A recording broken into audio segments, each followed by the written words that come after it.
Welcome to Such the Reality. I'm Rinki Gogoi and you're watching our World News Bulletin where we bring you the latest headlines surrounding the pivotal issues across the globe. Take a look.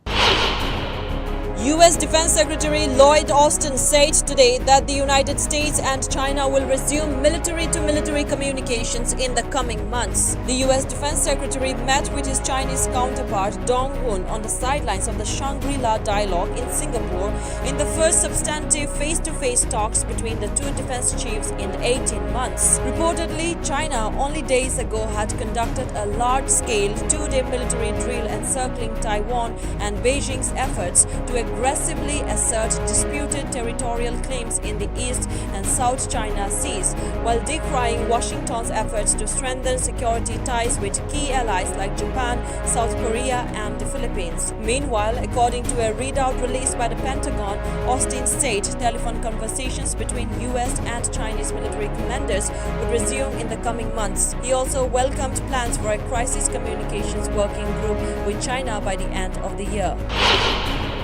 Yemen's Houthis have launched a missile attack on a United States aircraft carrier in the Red Sea in response to deadly US and British strikes on Yemen. Houthi military spokesperson Yahya Sari announced the attack on the Eisenhower carrier today. The group earlier claimed that at least 16 people were killed in US and UK assaults on the Hodeidah province, the highest publicly acknowledged death toll from multiple rounds of strikes over the group's assault on shipping. The fallout from Thursday's attacks was announced on a Houthi-controlled channel which broadcast a video that appeared to depict wounded civilians being treated in Hodeidah. At least 42 people were reportedly injured. Meanwhile, the US Central Command said on X that attacks against 13 Houthi targets had successfully destroyed 8 uncrewed aerial vehicles or drones in Houthi-controlled areas of Yemen and over the Red Sea.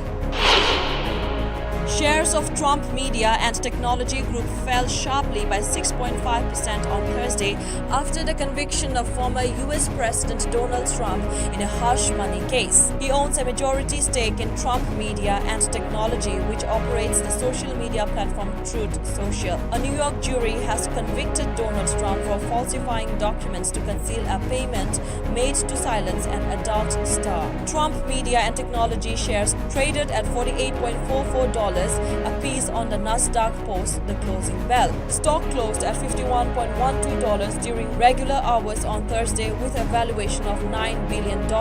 Donald Trump was found guilty after 2 days of deliberation by a jury of 12 judges on 34 counts of falsifying business records. Justice Juan Merchan will sentence the convicted former president on July 11, just days before the Republican Party is scheduled to formally nominate Mr. Trump as its presidential candidate. Reportedly, the crime for which Donald Trump has been convicted has a maximum sentence of 4 years. The trial also featured explicit testimony from adult star Stormy Daniels about her sexual encounter with Donald Trump in 2006.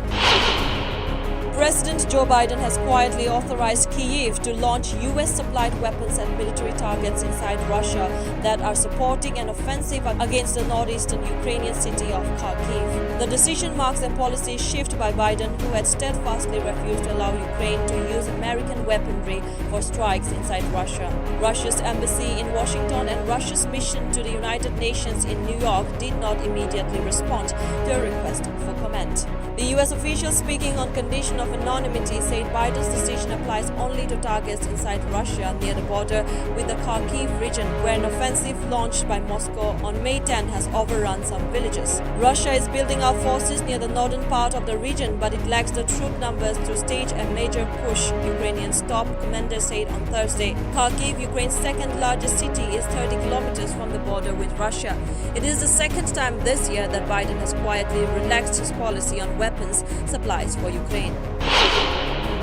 Hot lava continues to spout from a volcano in southwestern Iceland after it erupted for a fifth time since December, forcing almost 4,000 people in a nearby fishing town to evacuate their homes. After lying dormant for 800 years, the latest eruption of the Sundhnúkar volcano crater has been described by the Icelandic Meteorological Office as the most powerful in the area since volcanic systems on the Reykjanes Peninsula became active 3 years ago. As of late Thursday, the activity has reportedly calmed significantly after a massive show of nature's fireworks on Wednesday. Even so, authorities were still on alert on Friday for additional volcanic activities. The eruption since Wednesday sent record levels of lava nearby. A fissure has also opened up, stretching to at least 2.5 kilometers in length. The latest volcanic activity has once again threatened Grindavik, a coastal town of 3,800 people, and led to evacuation of the popular Blue Lagoon geothermal spa,